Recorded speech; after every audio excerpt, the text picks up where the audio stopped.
Tervetuloa Kauhavalle. Täällä ollaan nyt Yliviitalan harjoitusmaaston kimpussa ja meitä onkin täällä monia pääkameramiehiä tällä kertaa viivalla. Tehdään tonne Suunnista sujuvammin -sivustolle tämmöistä Jukola-koulumateriaalia. Ja tällä kertaa mulla on nyt sitten perässä täällä toinenkin innokas suunnistubettaja Niko Kerkola kameran kanssa. Oikein kunnon kameravehkeet mukana. Nyt tehdään tämmönen lyhyt prologi, 2,2 kilometriä. Tyylikkään näköisiä rastivälejä on ratamestari laittanut tänne.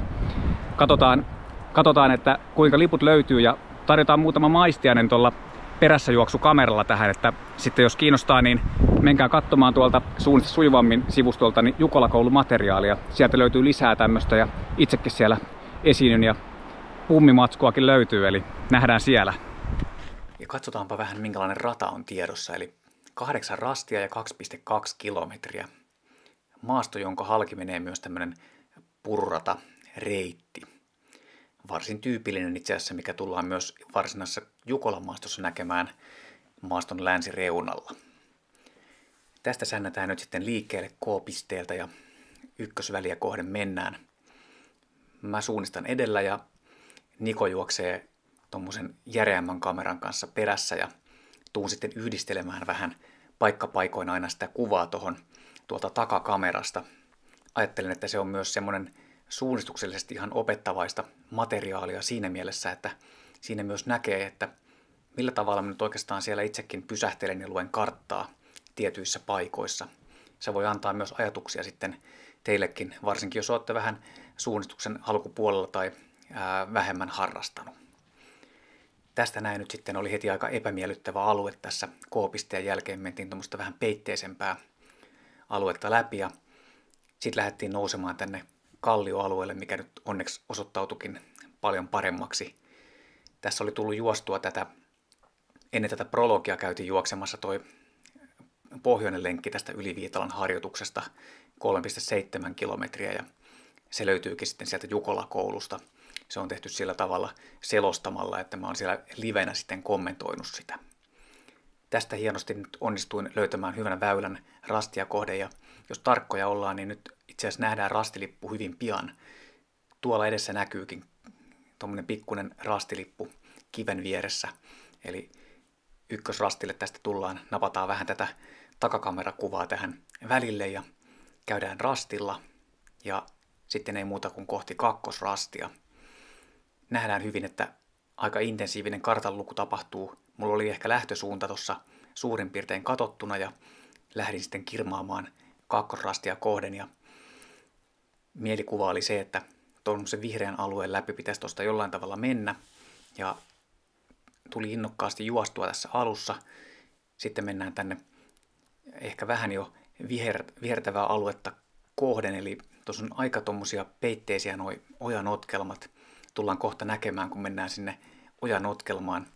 Ei mikään helppo tehtävä. Vähän oli jo huolissani, että miten Niko tuolla kameran kanssa selviää perässä juoksijana. Oli sen verran työläs paikka. Ehkä oli vielä pahempi sitten radan loppupuolella, kun mentiin ton vihreän alueen läpi. No, tässä kuitenkin matka eteni ja täällä olikin käyty raivaussahailemassa selvästikin talvella. Vihreä alue oli muuttunut ehkä pikkasen avoimemmaksi, mutta oli tullut sitten näitä kaatuneita puita tähän jonkin verran ja oli hieman työlästä tämä eteneminen tässä ja niin kuin huomaatte, niin mulla pikkasen etenemissuunta menee tuonne vasemmalle ja nyt mä tuun tuommoisen avoimen kallioläntin kohdalle ja saadaan nyt sitten kohta kuvaakin tähän. Nähdään kuinka mä otan muutaman hidastusaskeleen tuossa ja varmistan, että kyllä mä oon näköjään vähän täällä vasemmalla nytten. Eli siinä ei hirveästi kyllä kokonaisaika lisäänny, jos ottaa tuommoisia rauhallisia pysähdyksiä paikkapaikoin. Eli kyllä se siellä Jukolassakin on ihan järkivalinta, että jos siellä on isompi porukka, niin jos itse haluaa suunnistaa ja varmistaa, missä mennään, niin kyllä sitä omaa aikaa kannattaa aina muutama sekunti siellä täällä ottaa, että ei ehdoin tahdoin juokse. Ja tuossa osoittelin tuonne oikealle, siellä näkyy toi iso kivi. Katsotaan, saadaanko me näköpiiriin se. Tuosta videoltakin vielä taitaa ehkä vähän kajastaa tuolla etuoikealla. Se oli aika selkeä maamerkki. Näissä maastoissa kyllä nuo pienemmät kivet voi olla vähän vaikeita välillä havaita, mutta isot kivet, ne on selkeitä ja saattaa monesti näkyä 100 tai 200 metrin päähänkin, jos on oikein semmoinen avoin maaston osa. Se kivi antoi mulle hyvän suuntiman ja nyt sitten pystyin lähestymään kallioharjannetta, mikä tuossa edessäpäin on, ja siellä pitäisikin lippu sitten sen jälkeen käytännössä tulla vastaan. Siellähän näkyykin jo pikkulippu. Varsin sujuva toteutus sitten rastille, huolimatta tuosta nyt pikkaset ajautumisesta tuossa rastivälin puolivälin tuntumassa. Sitten onkin kolmosväli, jyrkänne takarinteessä. Voisi hyvin mennä aika suoraankin, ehkä jopa vasemman kautta, mutta mä ajattelin, että otetaanpa tämmöinen suunnituksellisesti ehkä hieman helpompi vaihtoehto, eli mä lähden juoksemaan nyt tuommoista hiihtostadionia kohden, ja se näkyykin tuolta aika kaukaa jo, ja sitten tarkoituksena on vähän aikaa juosta tuossa niittyä pitkin, ja sen jälkeen lähteä pururataa pitkin niin, että pystyttäisiin lähestymään kolmosrastia tuolla suurin piirtein oikealla korkeusasemalla jo varsin pitkän matkan päässä. Sehän helpottaa, koska silloin ei tarvitse mennä ylös eikä alaspäinkään. Ja tämä oli tuttu paikka, meidän auto oli tuolla parkkipaikassa, tähyltiin vähän, että ketä siellä oli jo paikan päällä. Niko tosiaan juoksee koko ajan tässä mun perässä ja kantaa semmoista melko painavaa kameraviritystä tuossa takana. Ei todellakaan ollut mikään kiitollinen tehtävä ja hän nyt onneksi on vähän parempi kuntoinen, mutta kyllä siellä kova puuskutus kuului takana ja itse sentään nyt sain nautiskella tästä suunnitustyöskentelystä ja eihän toi otsakamera taas sitten paljon mitään paina tuossa päässä, että siitä ei ole haittaa kyllä ollenkaan. Tien mutka, se on se paikka, mistä meidän täytyisi lähteä nyt etenemään rinnettä. Tässä muuten nähdään tästä aina välillä on ollut puhetta, että mikä tuo paksumpi käyrä tuossa on, niin sitä sanotaan johtokäyräksi ja se on ihan samanlainen korkeuskäyrä kuin muutkin, mutta niitä on vaan sitten 5 käyrän välein. Eli tässä tapauksessa nyt kun on 2,5 metrin käyräväli, niin aina joka 5. käyrä on tuommoinen vähän paksumpi. Livenä tuolla maastossa ne on ihan samanlaisia, eli älkää odottako sitten sitä, että siinä olisi joku jostain syystä isompi korkeuskäyrä kuin muualla. Eli se on vaan tuommoista luettavuutta tietyllä tavalla varten tehty siihen. Eli siitä voi nopealla silmäyksellä nähdäkin jo, että pitääkö nousta vai laskea, jos on vaikka joku pidempi rastiväli. No, yhtä kaikki, tässä mennään aika sujuvasti tätä rinnettä pitkin ja yritin löytää semmoisia mikroreitinvalintoja, mistä pääsee menemään ja siirrytään tähän takakameraan. Nähdään itse asiassa hyvin se, kuinka mulla pieni epävarmuuden tunne tulee tuossa kohta. Mä taidan ottaa taas muutaman kävelyaskeleen. Pää pyörii. Mä katon että miten toi muoto tuossa edessä oikein meneekään. Jyrkänne on rasti takarinteessä ja tein tuommoisen pienen hölläyksen vauhtiin ja varmistin itse asiassa sen, että mä en ihan vielä ollut siinä jyrkänteen kohdalla, vaan mä olin siitä ehkä 50-75 metriä aiempana kohtana ja se antoi mulle sen varmuuden, että mä pystyin sitten jatkamaan eteenpäin ihan sujuvaa vauhtia ja nyt sitten katsotaan, missä se jyrkänne täältä löytyy. Varmistin, että ei ollut tuossa taka oikealla ja täällähän se olikin edessäpäin sitten, eli ihan sujuva rastille tulo, pieni jyrkänne täällä takarinteessä. Tämmöisiä voi olla hyvin Jukolassakin kyllä rastipisteinä. Sitten on vuorossa hyvin lyhyt rastiväli, aivan pururadan vieressä oleva kivi.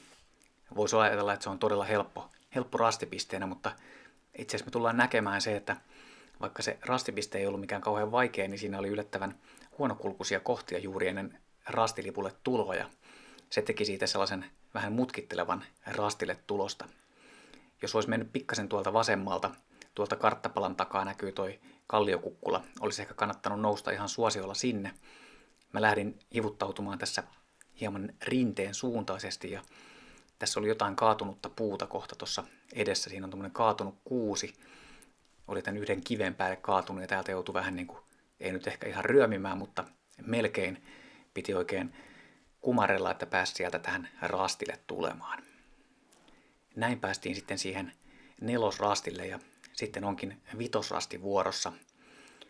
Mennäänpä tästä nyt sitten pohdiskelemaan, että lähdetäänkö suoraan menemään.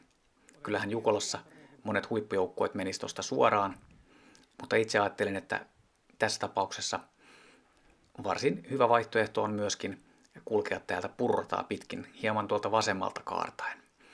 Ja tämä on nyt itse asiassa sellaista aluetta, kun katsoo sitä vanhaa Jukola-kartta-aluetta, niin siellä on se tietty paikka, jossa menee hieman tämmöisiä samankaltaisia purratoja. Ja nyt kun mennään täällä tämmöisellä rinnealueella, nyt ollaan mäen päällä, mutta tämmöisiä tiettyjä rinnealueita liittyy siihen purradan seutuville ja ne voi olla kyllä hyvinkin vaativia alueina. Eli kannattaa ehkä henkisesti valmistautua siihen, että siellä Jukola- ja Venlojen viestissä voi tulla semmoisia rastivälejä, missä voi sitten olla harkinnan paikka, että hyödyntääkö ainakin osittain reitinvalinnassa jotain tämmöisiä selkeämpiä maamerkkejä niin kuin pururatoja. Tämä on ainakin semmoisen, vaikka tämä nyt on vain 2,2 kilometrin lyhyt suunnistus tässä, niin tämä antoi semmoisen hetken hengähdyksen siihen omaan suunnistustekemiseen, mikä monesti voi olla ihan paikallaan, että varsinkin jos ei ole suunnistanut hirveän paljon, niin se voi olla todella tarpeellinen juttu, että saa hetken aikaa hengähtää ja voi olla muutenkin puhki siellä kun menee. Nyt nähdään tuossa edessä, kuinka tämä purradan mutka tulee ja tuossa on tuommoinen pieni mäkimuoto, hyvin laakea kalliomuoto. Me nähdään siitä, että se on tuon rasti numero 6 painotuksen kohdalla. Nyt lähdetään kaartamaan täältä sitten vitosrastia kohden. Hieman tässä tuli lisämatkaa, mutta se meni aika joutuisasti polkua pitkin. Ja nyt sitten tavoitteena on löytää tuo poikittainen oja, mikä tuolla menee. Ja tässä itse asiassa tullaan hyvin näkemään semmoinen, että kun mä tuun tämmöisen aika tyhjän alueen läpi, niin otetaan toi takakamera taas käyttöön tästä ja nähdään, että millä tavalla mä nyt luen. Eli mulla on aika tiiviisti pää tuossa koko ajan karttaa kohden. Pyöritän katseella vasenta oikeeta. Katsotaan tuossa edessä tulee nyt, jaha, tässä on tää oja. Mä ajattelin, että löydänkö mä sitä uraa, mikä tulee tuolta oikealta. Ja tästä nyt tähyilen vähän, että mistä kohtaa mä tarkalleen tuun. Tää on hieman tyhjä tää kartta-alue tässä ojan jälkeen, että ei ole ihan varma, että mistä kohtaa mä nousen siihen rastipistettä kohden. Ja nyt näköjään mä tähyilin tonne oikealle. Kyllä, tossa oli itse asiassa uran pääty. Ja nyt luin, että selvä, mennään tosta vaan ylöspäin tonne uran päädyn suuntaan, niin sen pitäisi johtaa meidät sitten sinne rastia kohden. Nyt mä lähdin aika suoraan siitä uran päädystä ja itse asiassa nyt tuli vähän semmoinen tunne, että hetkinen, että mä en näe vielä rastia, mutta mä olinkin tämän yhden notkelman liikaa täällä vasemmalla, eli mun piti siirtyä tässä noin 2-30 metriä tänne, no ehkä 30 metriä tänne oikealle ja siellähän se pikkuinen rastilippu sitten sijaitsi. Sitten on vuorossa tämmöinen oikein lyhyt rastiväli. Otetaan tämä ihan kokonaan takakameralla. Nähdään vähän, että millä tavalla tämmöisellä lyhyelläkin välillä tulee oikein luettua. Tärkeä oli se, että lähtösuunta oli selvillä. Välillä saattaa näkyä 2 tuommoista isompaa kiveä. Ja sitten siinä on tuommoinen pieni suojuotti, jonka takana on laakea tuommoinen kalliokumpare, jonka takana sitten pitäisi olla jonkinlaisia jyrkänteitä, joista yhdessä on tämä rastilippu sitten. Ja tosta me jo porhallettiin noitten kivien läpi. Tossa on tuo pieni suojuotti ja nyt se kalliokumpare on tässä, mihinkä mä nousen näin. Ja nyt päällä pitäisi katsoa jo, että missä näkyykö rasti tässä jossain. Ja osuttiinkin näköjään juuri tähän kohdalle. Eli lyhyt väli vaati tiettyjen asioiden poimimista sieltä, joka sitten helpottaa sitä suunnistussuoritusta. Siinä vähän viittiloin Nikolle, että nyt on vaan lyhyt väli, että sinnittelepä siellä perässä vielä, että 2 rastiväliä, niin sitten päästään maaliin. Ja aika kivan näköinen, varsin tyypillinen Jukola-maastoon soveltuva rastiväli tässä. Tämmöistä rikkonaista kalliomuotoa, hieman soistuneita kohtia siellä täällä. Puustoisesti sillä tavalla sekalainen, että on isompia puita ja pienempiä puita ja näkyväisyys hieman vaihteleva, kohtuu hyvä, mutta kuitenkin niin, että ei välttämättä niin avaraa joka kohdassa. Nyt täältä sitten vaan lähdetään hivuttautumaan pikkuhiljaa mäkeä kohden, koska rastihan on tietyllä tavalla ton korkeamman kohdan vasemmalla puolella takarinteessä. Tuommoinen jonkinlainen kallioinen nenä. Ja mulla oli siis suunnitelmana se, että nyt ei muuta kuin vaan kavutaan tätä mäkeä ylöspäin tänne ja pyritään havainnoimaan, että ei mennä liikaa tuonne vasemmalle ja jäädä jumittamaan sen rinteeseen, vaan aika lailla tänne korkeaa kohtaa kohden, ja tuolla itse asiassa taisi näkyäkin jo rastipiste. Eli lippu näkyy kauas, kun osas katsoa. Erittäin tyypillinen asia tähän maastoon liittyen. Pitäkää katse ylhäällä ja katsokaa sinne kauemmas kuin ehkä normaalisti olette tottunut katsomaan. Sitten onkin vuorossa enää viimeinen rastiväli. Tämä suoritus tulee päättymään tuohon 8 rastille, ja sen jälkeen tulee sitten vielä 3 minuutin bonusjakso, joka liittyy tähän Jukola-maastojen tyyppimaastoissa käytävään Ateno-keskimatkan kilpailuun. Mulla oli mahdollisuus käydä siellä tekemässä pieni tutustuminen maastoon, ja järjestäjät sanoivat, että voi hyvin laittaa vaikka yhden rastivälin siitä jakoon sitten, että jos jotkut haluaa osallistua kilpailuun, niin vielä tässä sunnuntaina 19. päivä on mahdollisuus ilmoittautua mukaan sinne, ja siitäkin suorituksesta tulee kylläkin video sitten varsinaisena kilpailupäivänä, jos ei itse pääse maastoon mukaan. Nyt siirrytään takakameraan tässä. Tässä oli tämmöinen todella peitteinen ojanotkelma, mistä mentiin silloin jo 1-2 välilläkin läpi. Laitoin tämän tähän vaan sen takia, että näette minkälaista kärsimystä tuolla takakameramiehellä, eli Nikolla on tässä vaiheessa, kun oli niin peitteestä 6 pusikkoa, että piti kuitenkin suojella sitä kameraakin, että miten sieltä oikein selviää läpi. Ja no, kyllä me sieltä sitten päästiin läpi, ja mä vähän hölläsin tuossa kanssa, että saatiin sitten kalusto ehjänä läpi sieltä, ja ei muuta kuin sitten vaan kohti viimeistä rastia, eli 8 rastia. Tässä mulla ei siis oikeastaan ollut mitään semmoista muuta erityisempää reitinvalintaa, kun edetä melko lailla suoraan ja pyrkiä säilyttämään korkeusasema.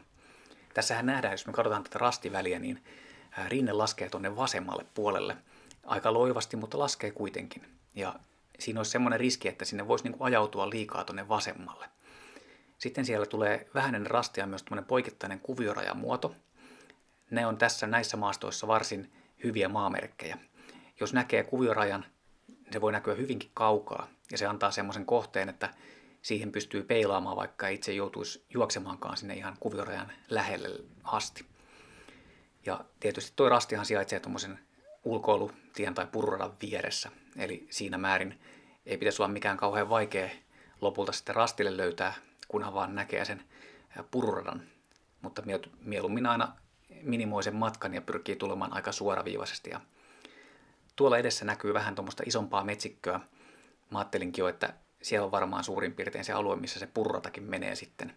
Ja täältä näin nyt sitten varsin vaativa oli tämä ihan viimeiset 10 metritkin. Sai olla todella tarkkana, että tullaanko me nyt juuri oikeaan kohtaan. Ja nyt kun mä kohta pullaan ulos täältä mäntytaimikosta, niin sitten mä vähän pyöritän päätä ja katson, että onko mä nyt ylä- vai alapuolella vai juuri oikeassa kohdassa. Ja näköjään juuri vähän yläpuolelle tulin, että tuolla näkyykin sitten tämä 8 rastia. Siirrytäänpä tähän Nikon kameraan sitten ja odotetaan lopputurinat. Hyvä. Tiukkaa oli. Kameramies hengissä. Check. Rastit löytyi.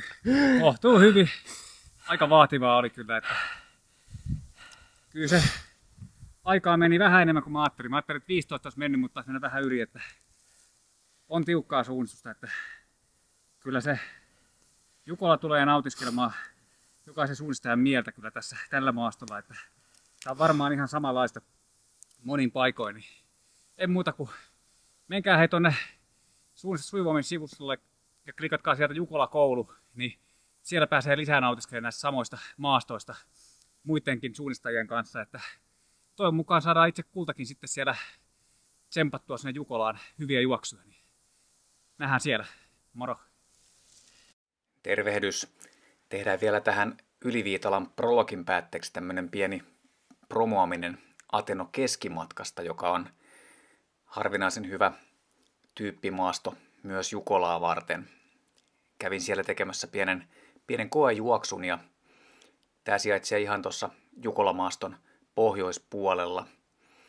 Siellä on myös samaa kartuttajaa Jussi Silvennoista, joka on tehnyt tätä karttaa. Ja mennään katsomaan nyt yksi rastiväli tästä kisamaastosta.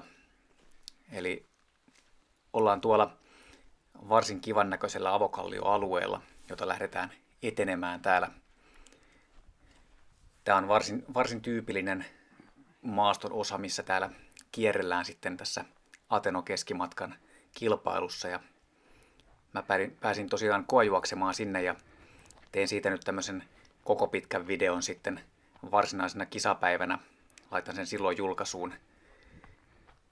Nyt ollaan tosiaan Jukola-kartoittajan alueella tässä. Nähdään hyvin tätä maastotyyppiä ja minkälaista tämä kalliokko täällä on. Että nyt kun lähdettiin etenemään tätä väliä, voidaan hyvin havaita, että jossain määrin yksittäiset isommat kivet on sellaisia, mitä pystyy havaitsemaan.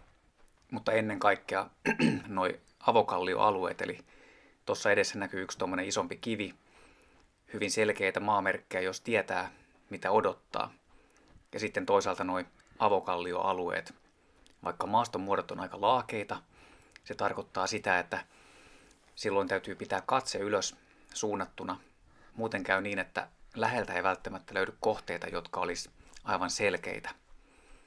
Tälläkin välillä käytännössä, kun katsoo tuota rastiväliä tuossa, pitää ehkä ajatella niin, että se rasti, mistä lähdettiin, sijaitsi tietynlaisella mäkijonolinjalla. Sitten tulee vähän tuommoinen tyhjempi alue.